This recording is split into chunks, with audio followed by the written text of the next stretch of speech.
Hey, say good morning. My brother's here. We worked on this car the other day and we did the purge solenoid there, and he's had a bad problem with his battery for a while now. And on these Dodge Avengers, this is a 2011 2.4 4-cylinder.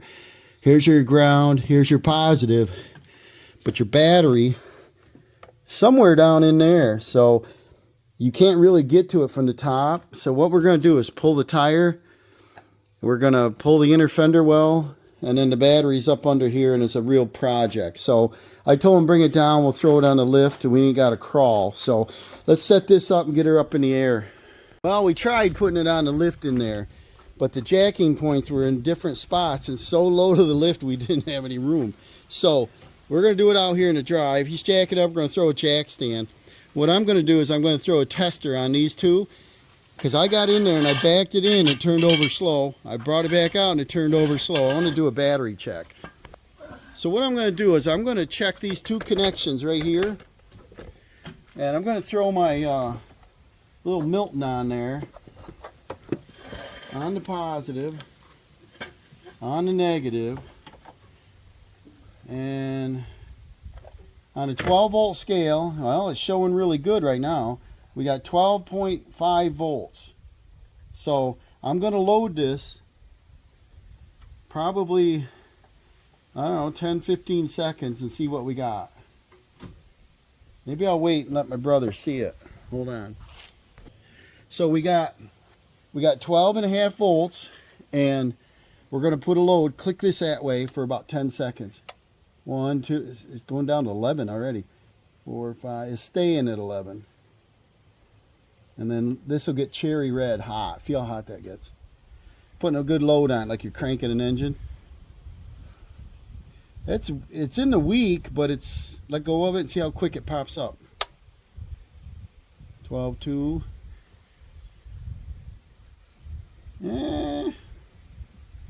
May not be that bad, but what he's got is, what's it do? Every once in a while, she won't start, right? Yeah, the like ground loosens up on the battery post.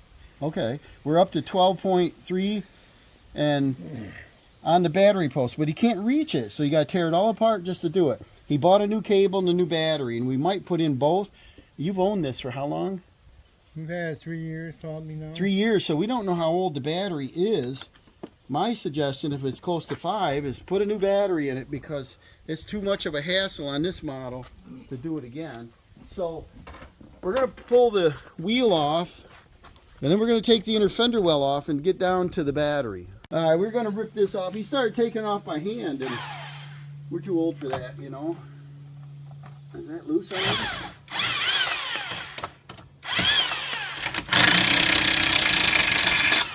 Uh-oh. Aren't we the right size? How many sizes you got on here? Oh, he's got the same problem I had, the swelled lug nut, don't you? On the F-150, we had the lug nut where it gets a rust jacking on it. So they get a little bit oversized. So we might have to go and get a different metric socket. But yeah, if you want to go ahead and finish them, we're going to pop the wheel off and see what we got going on here. Alright, he pulled the wheel off. We got new pads, new rotors. Hose looks good. So what we're going to do is we got to pop this 7mm, 8mm. That one's missing. I just take this off. Yeah, but this usually goes into it, don't it? No, No, it's all unhooked. So we're going to pop these clips off. Here's the tool. Pop them right out of there. Let me come over on this side. We're going to use one of these little body pops, and he's going to get under those and snap them. This is for people that's never done their battery, don't know where it's located. On a Dodge Avenger, some of them are right under here. And then, yeah, just tap with the bottom of your palm. They'll come right out. I got some new clips if they break. And then we'll keep all our parts in the bucket. And our battery's going to be right in there. I don't know. All right, so he's got all these clips out. How many is there? 1, 2, 3, 4, 5. Plus these two are supposed to be in it, but they're missing. And then this comes down out. Watch your brake hose. And then There's your battery, folks. Heck of a spot to put it. Yeah, this is like a lot of people. The hold down brakes and they put a bolt in it. You got to take this bracket off. And then, is this a positive cable right here? Yeah. Right here? The negative's hard to reach one, huh? Oh man, they could think of something better. So what we're going to do, we're going to pull this out, pull this off, take that off, pull off the negative cable first. So that cable was a little bit loose. You just got to be careful not to touch it because the positive's in the back. If they did the negative here in the back, you can unhook it first, and that's a safe way. So then he's going to try to reach up there and do the positive. This is a positive. Let's get a rag, because if that touches, let's put a rag on there, and if it touches, it'll get a spark. So he's still working on that. He's got the negative off, and there's corrosion around it. And then the positive is up there. He's trying to get that, but as long as there's a rag over this, you can't get a spark. All right, he's got it loose now. Let's bring that on out. See what we got here. And see, this battery is got a lot of corrosion right there. See it? I don't know if you can see that in frame. Feel that with your fingernail. That's been burnt. Look at it. So that needs cleaning up. See if you can find a date on this. Right there. What's that say? Group 26. It's a second. It says second on it. That means that they returned it or something's wrong with it. Mm-hmm. It says LO6FB. Usually there's a date stamped on it. We've got a pad here, but... Huh. Yeah, bring that right out. We'll look at that too. But we got to look at those cables and possibly replace them. So here's a negative cable we fished up through here.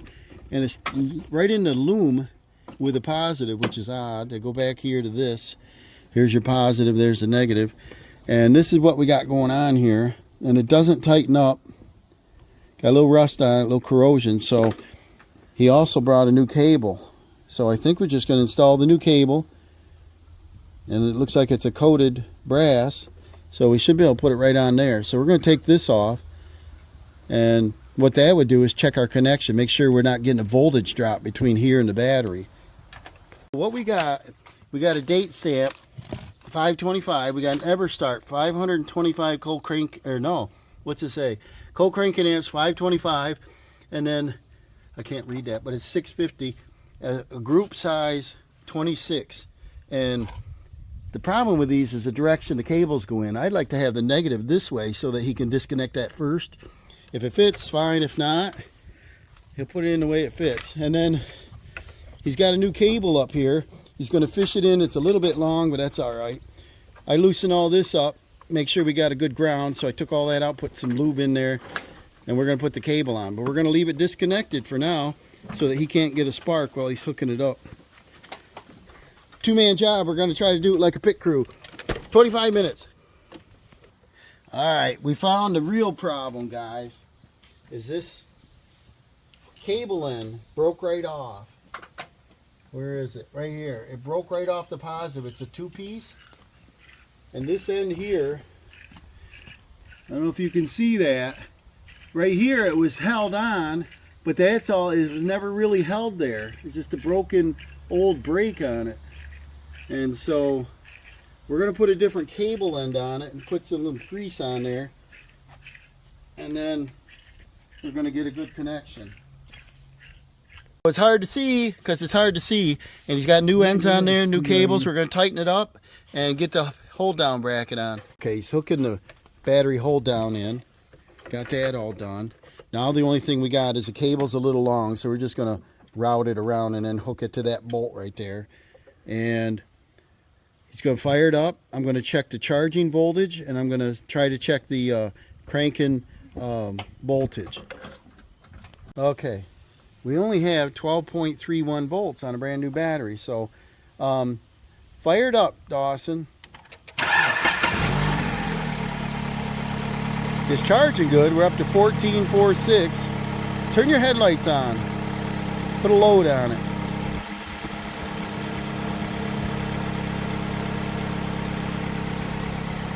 Turn the headlights on. There you go. Yeah, charging good. Turn them off and then let it run a couple minutes. We'll finish bringing this off the jack stands and let it charge a second. All right, so Dawson's checking the battery rest voltage after you let it run a while. And Gotta wiggle a little bit. yeah, you got to get your leads tight. Come on. I'd almost tell him to go ahead and clean them bolts up a little bit. Shine them a little bit. Yeah, give them a little shiny. Maybe got a little road salt on them. It should be at least 12.5 volts at rest. Twist them a little. It's a new meter. Oh, gosh. Gotta be your negative here. Put it on the cable there. Here you go. There. What do you got? 12.5. So we're good on the voltage. He let it run a while. And we're going to let him run it and test it. But we found that broken battery cable. But because the battery is at least 3 years, and then we saw that the battery said, what wasn't a second? They wrote on there with a marker, and all the tags are off the battery. That it's, you know, might have been a shop battery somebody had kicking around. Let's throw a cheap battery in there. So now all we have to do is go ahead and put our connector on. I would recommend you take these and clean them. If I ever change that positive, what do I gotta Yeah, you'll have to try to pull the wire up, toggle? cut the loom out, and see where it goes. But I would take this apart and don't spark it. Maybe take the negative off, and then don't spark it, and then go ahead and, you know, brush wheel it. You get road salt and debris up here, and sometimes they get a bad connection. So thanks for watching. We got him all fixed up, how to replace a battery up underneath a Dodge Avenger 2011. Thanks for watching.